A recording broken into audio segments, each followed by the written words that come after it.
Everyone is trying to figure out how to get real estate leads using Facebook ads, especially after the recent Facebook changes. And rightly so, as the difference between staying in business and going out of business is directly attributed to the amount of real estate leads that a real estate agent receives. So in this video, I'll be sharing my screen with you and showing you exactly how to get real estate leads using Facebook ads. Let's begin.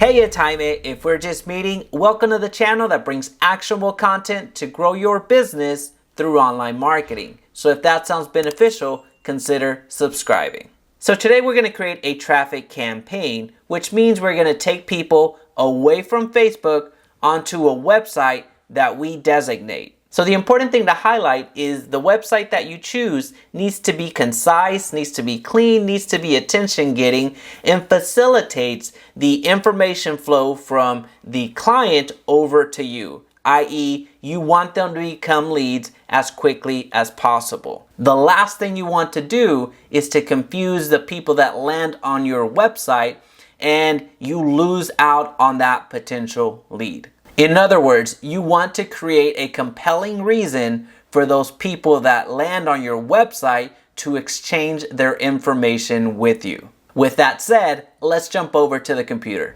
Okay, we are in our ads manager. Before we get started, remember we are in the special ad category. If you're running credit, employment, and housing type of ads, which real estate is housing, then you will have to click this little button right here.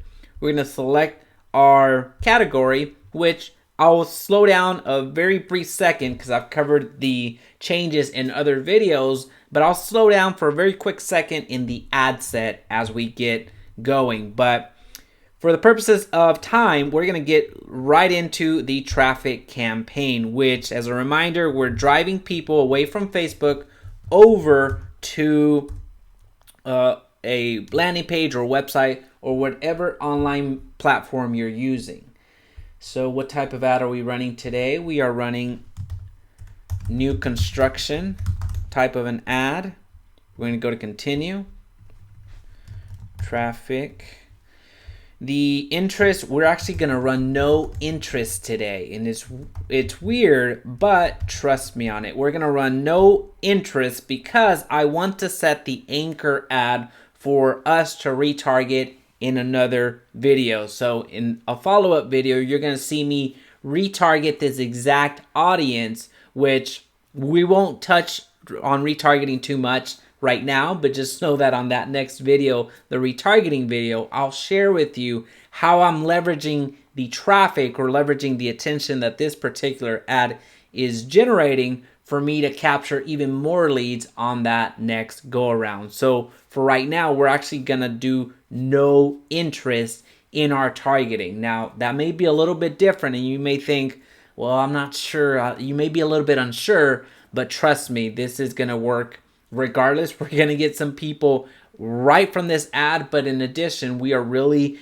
gonna get a ton of people on that retargeting. So we're gonna do no interest in this particular ad, and it's a new construction type of ad. We're driving people over to our website. We don't have an app. We're not driving them to a messenger or WhatsApp. We're not going to worry about dynamic creative at this time. We're not going to do offer at this time. All right, one of the changes that you're going to see here is you can't use saved audiences, and you also can't use lookalike audiences given that you're advertising in a special ad category. This is one of those recent changes that happened in 2019, the summer of 2019, that was rolled out to the entire Facebook community specifically for those three types of categories, advertising categories, which is credit, employment, and housing. So just remember those three categories. If you're advertising for something outside of those, you still have the targeting that you used to since the beginning of the year. All right, so we're not going to touch our custom audiences. That is something that has stayed. You just need to attest that you're not discriminating when you're creating these custom audiences, which we will be using custom audiences in that next video, in the retargeting video. So be on the lookout because that's going to be very important. All right, we're going to target people. Let's go with people in Fort Worth. There we go. I was abbreviating. One of the changes, another change is that the minimum radius is 15 miles. In the past, you were able to get down to a 1 mile radius, but it's housing, so you can only get to 15 miles. And you can't target based off of zip codes either. Age, it's locked in, you can't touch that. Gender, it's locked in, you can't touch that. You can select languages, so if you want to call out a specific language, you can certainly do that here. And for the most part, most of your targeting has gone away as it regards to demographics, income level, familial status, and a lot of other interests that you were once able to select, and you cannot exclude people any longer. So in the past, you were able to exclude other real estate agents or mortgage professionals or somebody else that is pretty much in the same line of industry. You were able to exclude those, but now you can't. You can narrow your audience, but you can't exclude. So as I mentioned at the beginning, we are doing a no interest call out. So we're not going to call out anybody. However, we are going to edit our placements. We are going to only advertise on Facebook newsfeed. And the reason for that is I want you to get creative. I want you to start split testing different placements because they do matter.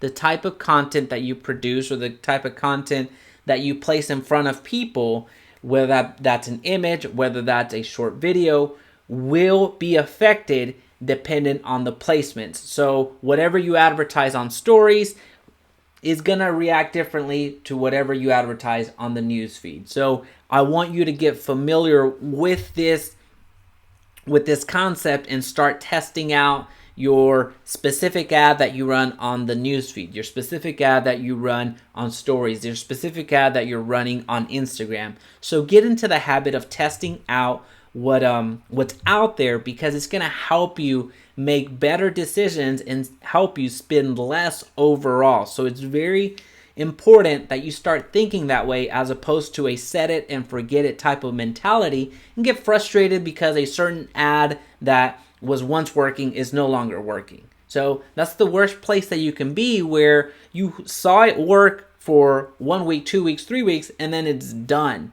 Well, without you split testing, you're not going to necessarily know why it went wrong. So that's why it's important to get split testing done, even if you're doing the things right, or even if it's an ad that is actually succeeding. So just don't overlook that. All right, so as you see, we have 1.6 million people, and that is okay. We are targeting a wide array of people, but Facebook is going to go out and do its best to help us out with that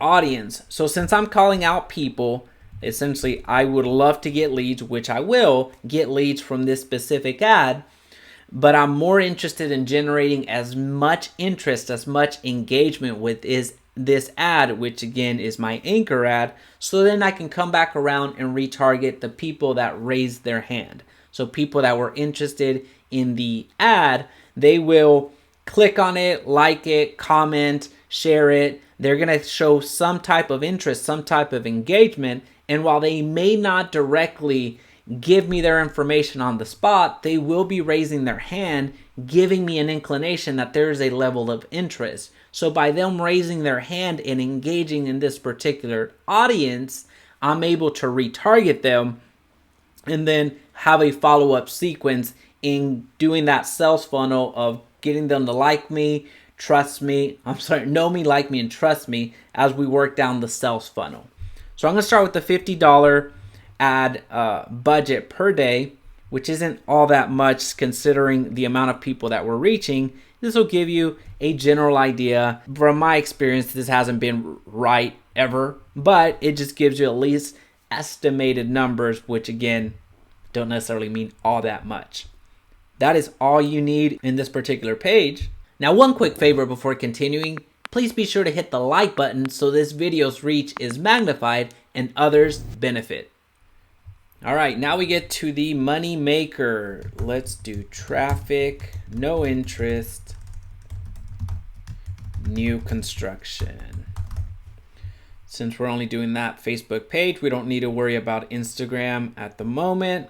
I'm just gonna do a image because I don't have a video prepared for this tutorial. That seems like it's gonna work. I'll move myself for a second. Well, I'll just leave myself out there. All right, so that's the image we're gonna go with. And then the ad copy that we're gonna use. Okay, and there's the ad copy. Now feel free to copy it directly from here, or if you would like the copy and paste version, then just shoot me an email and I'll make it available to you. We're not gonna go line by line in this particular video, as there's another video in this channel that gives a point by point reasoning why we're using what we're using in this particular ad copy. What I want to highlight with this video is how to run the traffic campaign, the importance of having an effective landing page that facilitates the transfer of information from your potential lead to actually becoming a lead. You want to reduce as much friction as possible in order for them to give you their contact information. So let me just finish up here, and as far as the URL, I'll just put mine, even though you're going to use yours or a landing page or a website that you want to use. New homes will not last. Okay. Then the rest, leave it as is. Just make sure that your Facebook pixel is off and running because it is super important. Now I'm going to pause here and address the question that comes up whenever I'm promising something of value. So whenever I'm promising a list of homes, whenever I'm promising more information, whenever I'm promising something, people are asking, well, how do I give them that information? What's the best way of doing that? So I wanted to pause here and really address that. I do suggest that you provide value. This is the value add strategy. You actually want to provide something that they won't be readily able to find online. Anybody can do that. Anybody can redirect over to Zillow. Anybody can redirect over to X, Y, and Z.